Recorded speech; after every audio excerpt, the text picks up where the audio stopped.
How's it going, everyone? Welcome back to the Booster Jaden YouTube channel. Today we're going to start all three of my trucks, my utes, and see if they all still run. They've all been sitting around for a little while. I'm sure they all do run, but I thought it'd be cool just to double check. The G60 tow truck is always the one that gives me the most grief.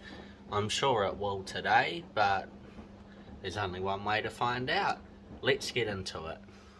Here's my 1975 Nissan G60. I've had to do some carburetor repairs, starting with this valve. So it doesn't retract, see? So what it would do is it would constantly let the fuel in and overflow the carburetor. So there's the new one on the side there. And I've just adjusted the float, so there's no petrol in there. So what I want to do is I want to see if we can actually get it to run. I haven't had it running for quite a number of months.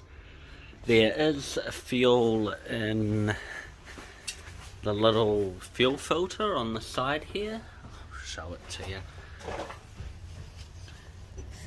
In here. So it's connected into the mechanical fuel pump. You got to flip the switch for this valve so that it works rather than the LPG. LPG hasn't worked in like 15 years, but I have had it running on fuel before. So I hooked up the jumper pack and it appears to be switched on, so let's give it a go. We choke it. Choked. Oh, okay. I didn't expect it to actually try and start that quick. Have we got any fuel coming in yet? No. So, I might just take a little bit of engine cranking, because I think those mechanical pumps rely on that to work. It's on RV, so we'll switch it to benzene. I'll keep pumping the accelerator.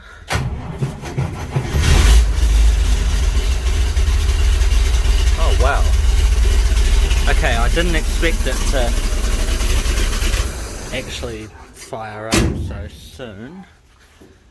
So I just want to turn it off while I actually check everything out here. And we've got fuel in the carburetor.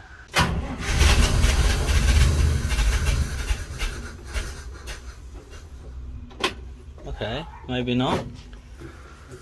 We're not over flooding. I don't see any fuel spewing out.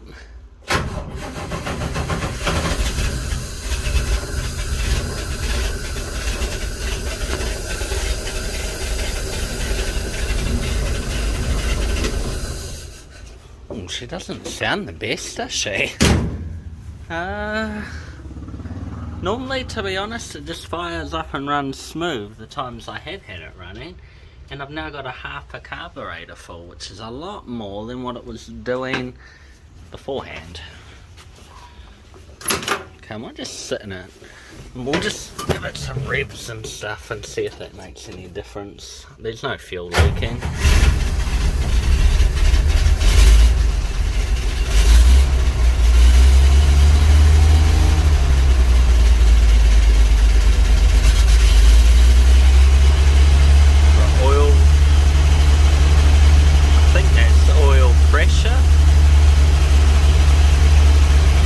Probably oil temperature.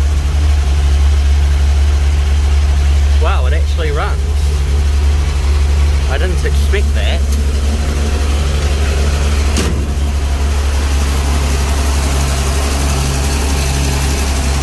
And it actually runs really good. Plenty of fuel going into that carburetor.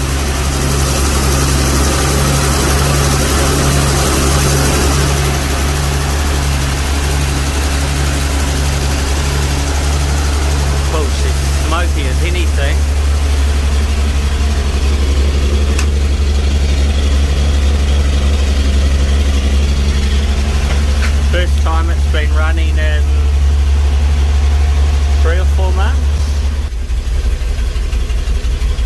That's really cool.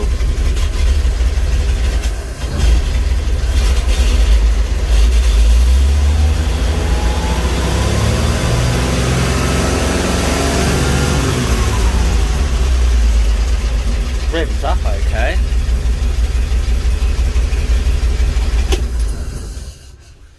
Okay, so that's the Nissan G60 tow truck. I don't play around with it too much because at the end of the day all this one is a project, but I've got reservations at the moment and I am thinking about selling it. Just prime it up, paint the cab, make sure it runs okay mechanically, and then sell it on. Up next is my trusty, what is it, a Nissan Patrol 1984. This one's got a diesel engine, SD33 6-cylinder. This one, oh, it's because that one's on stands, it just feels a little bit lower to the ground. This one's got 24 volt batteries, 5-speed gearbox, non-turbo. Looks like it's got a slow puncher. It's packed in here really good. It actually touches the back wall. I don't know if this will fire up, but I should try. So this one's a little bit different by memory. Okay, so we've still got power.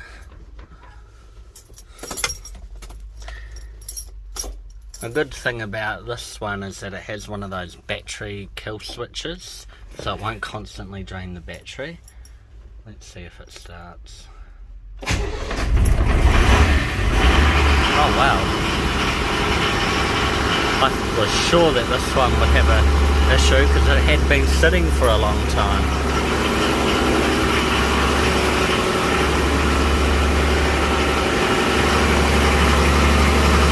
This one's really smoky though. Like, she is a smelly truck. Dirty diesel, I think they call it. But it runs.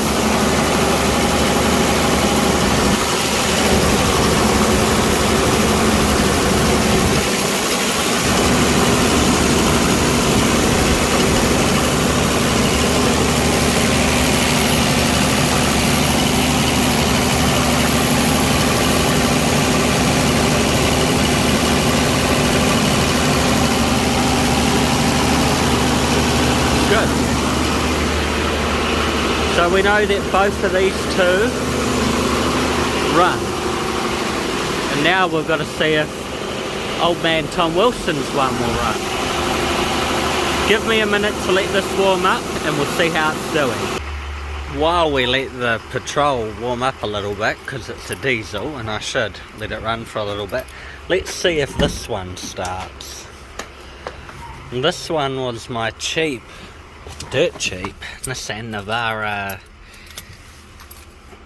double cab. I think it's a 2.4 petrol. So this one's a lot more straightforward because all you have to do is tap the accelerator once and then it will automatically control the fuel going into the carburetor. Oh,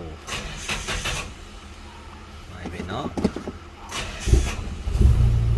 Oh, yep, here we go.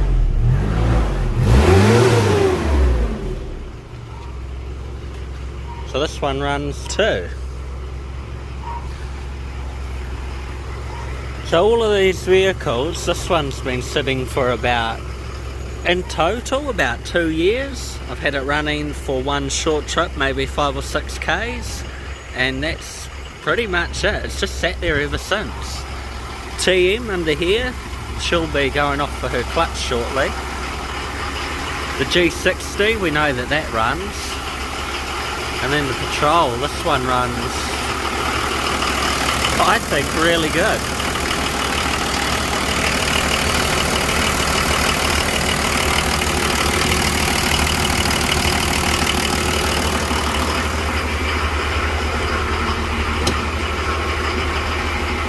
Watch that corner over there.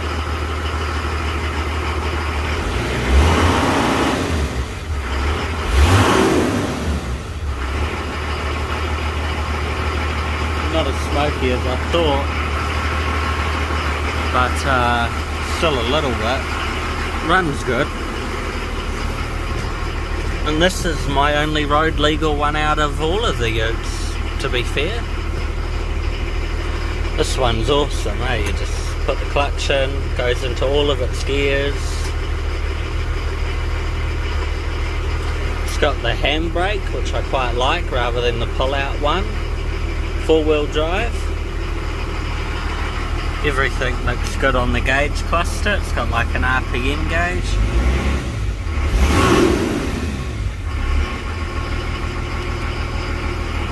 It gives you some like old school, you know, voltmeter and gas gauge, water temperature, and that one's going to be something to do with the oil, probably oil pressure. I like this one. It's even got air conditioning.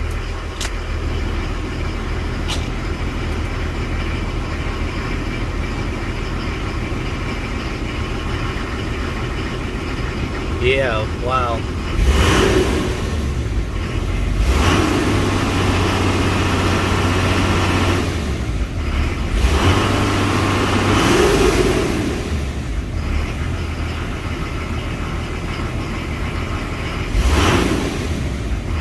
It actually runs really good.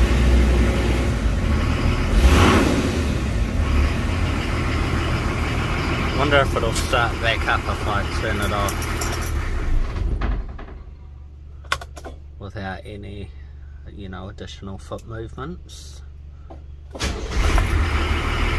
Yeah, it's actually, usually if you run it and drive it around, you don't have a problem with it for ages. It's just when you let it sit, it just takes a little bit of choke or whatever it is to get it to go.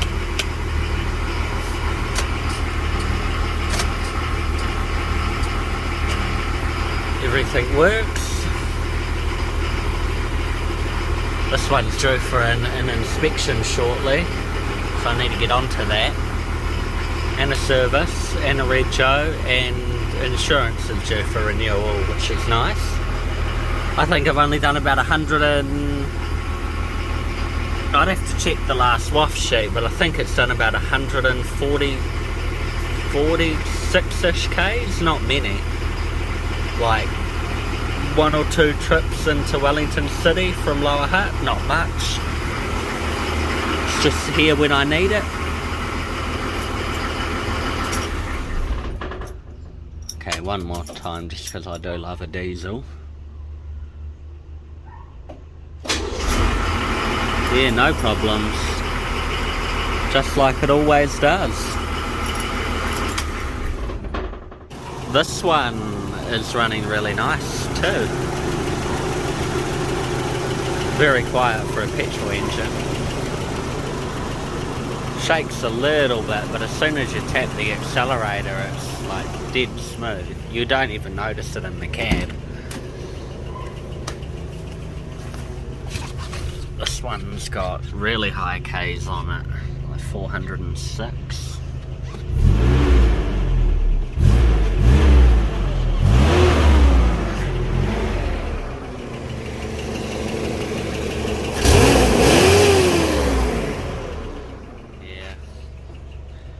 It's good. So this one runs and drives really well too.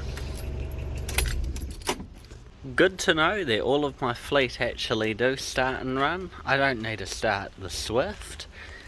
We all know that that runs. That needs a clutch. So I'm not going to take the cover off for the sake of starting that. We'll do something else with that later. And it's way too hot outside to be playing around with Swifts and carrying on. But to wrap this one up, I just want to say I'm quite happy with my little fleet of trucks. 3 very different trucks, and they all run. And they all go into gear, and they'll all move, and they all have brakes. They all have steering, they all have lights. Just, you know, this one needs a lot of work. This one's road legal. This one's due for another inspection, but I've barely used it and it's fully garaged. It It should only need what was suggested to me last time, which was there's a little bit of surface rust under the dash, so I'll sort that. This one needs one of everything, which is why I'm kind of going off it, and I'm a bit lost with it, to be honest. The parts are really hard to get for it, and time and money just isn't on my side with it. I've got a lot invested in it, probably far too much. I'll tell you all the figures in another video at another time. And then this one's the cheapest one out of my fleet. Owes me almost nothing. Runs good, rego on hold. Needs a few things for a waff. And then I want to do a few things to tidy it up. We need to service it, and then we just need to use it for a while. This one is the one I probably want to see going the most. Done a little bit of rust work on the back tray already. Bit of cleaning and a bit of filling and sanding. Sanding's the one thing I don't like, and for that reason I'm never going to film sanding. Anyways, thanks for watching my fleet of what's this one? Nissan Navara 1990, my 1975 Patrol, and my 1984 diesel. So that's my fleet, and that's the end of this video.